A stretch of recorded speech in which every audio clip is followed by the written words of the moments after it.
هاوڕێیان ئەو کاتان باش هەندێک هەواڵی گرنگم ڕات لەسەر شەڕەکەی حەریر کارە ساتەشکەیە بەڕاستی کە چۆن پارتی و پاراستن و ئاسایش دەستیان تێدا هەیەیان بەلای کەم پشگیری لە بکوژەکە دەکەن و بکوژەکە چێیە؟ بکوژەکە چێیە؟ بکوژەکە ناوی سادق سۆفیە کەسایەتیی ئەنتەرە هیچ پلۆپۆستێکی حزبی حکومی نییە بەڵام هەموو بەرپرسەکان ڕۆحیان لەیچۆ مەگەر بەس عەلی حوسێن دەرەقەتی بێ لە دەڤەری حەریرێ ئەڵێن مدیری ئاسایشی شورتە ئەوانە تەمەلوقی لەبەر دەکەن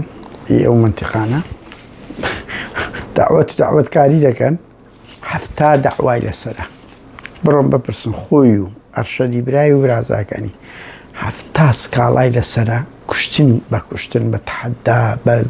ئەوە ناشیرێ و بڕۆن بپرسن ئەگە لە شورتەی حەریرێ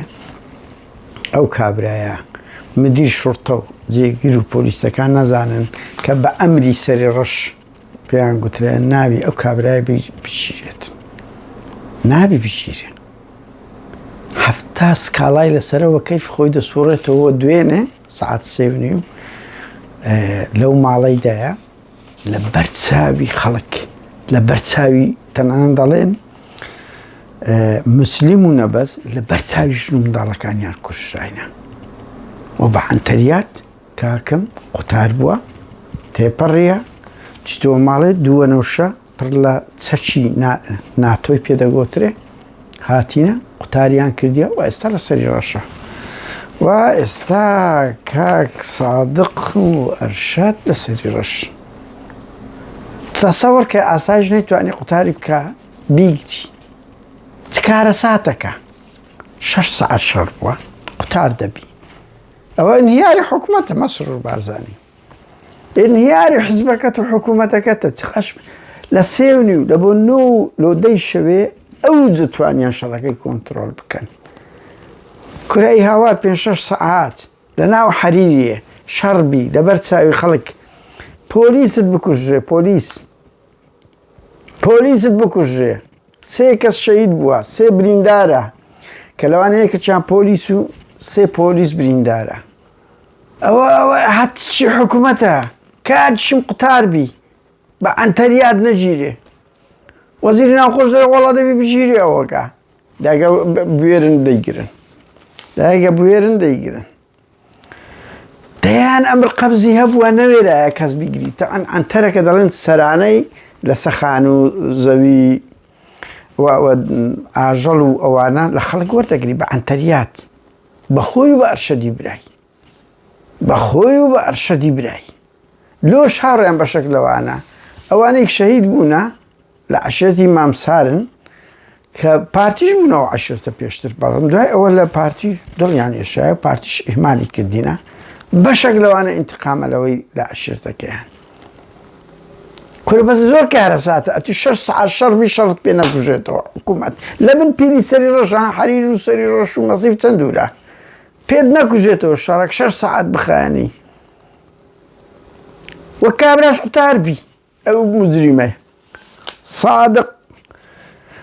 کابرا قوتاربی سادق و ئەرشەد سۆفی قوتار بن بە ئەنتەریات پۆلیست بکوژی پۆلیس مەسرور بارزانی کورە نازانم ئێوە بەس وازام جەمەدانی سۆر بە ئینسان حساب دەکەن کوری کاکە پۆلیس یعنی مەسرور بارزانی یعنی وەیسی بارزانی کارە ساتێکە ئەو نیشتیمانە 6 سەعات شەڕبی ئاسایش پێی نەکوژێتەوە و دوای مجریمەکەش قوتاربی باشەوە چییە ینی ئەنتەرەکە بۆ هاوڕێنەوەی مزامدا سەری ڕەشە ئێستا دوای ئەوە تەسلیم دەکرێت ناکرێت وەکو هەموو قەشمەری خانەکانی تر شکلیان دەیگرن تانە زۆر بەیان ئەوانە بەوە کرد بەس فەر شکلینە دەژیرێن و کێشەکەش لەوەیە ئەو عەشیرەتەی کە بکوژەک شەهیدەکانی لەدرایە کۆن پارتی بوونە مامسارن ئەکان ئێستا لە پارتی قسەک ئێدزن نەوعەکە لە ئینتقام بەخۆ بە عەلی حوسێن و بە پاراستن نەوعەکە لە ئینتقامی ئەوانەیان کردیا بەس وەڵڵاهی ئینسان شێت دەبی 6 سەعات مەسرور بارزانی لە بن پیری شەڕبی پێت نەکوژێتەوە تو چی یعنی غەزەب چی چ حکوومەتە چی ئەوجا هێمنی و ئاسایش و بکوژەکەش قوتاربی و بە ئەنتەریش لەبەر چاوی ژن و منداڵی خەڵک بکوژی باشە کورە خۆمە دوو قسە دەکەن دەرن ئیهانە کراینەوە و ریپۆرتمان دەکەن و ئەزیێت کورە بابای هاوار خەڵک لەبەر چاوی ژن و منداڵی دەکوژێ بکوژی شتێ دەتەقێنی لە حەریرە قوتار دەبی بەس بێن برێ ینی حکومەت ینی حکومەت ینی چێوە چ حکومەتەکە دوو ئەم کێشە عەشایریانە قوڵ دەگەنەوە تا خەور دوولا بنە چەکداتان وەکو بەس چۆن سەدان جاشی ئەوە فەوزی جاشی دروست کرد و تێک بەردانی کۆمەلگای کوردی ئەمە چاکسازێکەکەی کاک مەسرور بارزانیە وەڵای من بەڕاستی پێ تێکچووم کە کاتێک دەبینم 6 سەعات شەڕبی و بکوژەکەش قوتاربی بەڵا ئافەرین مەسرور بارزانی ئەوە چاکسازی و هێمنی و ئاسایشتە هەوڵی ئەوە ماهیەت و پێناسەی تو ئەو کارەسەی حەریرێ کاتێکی خۆش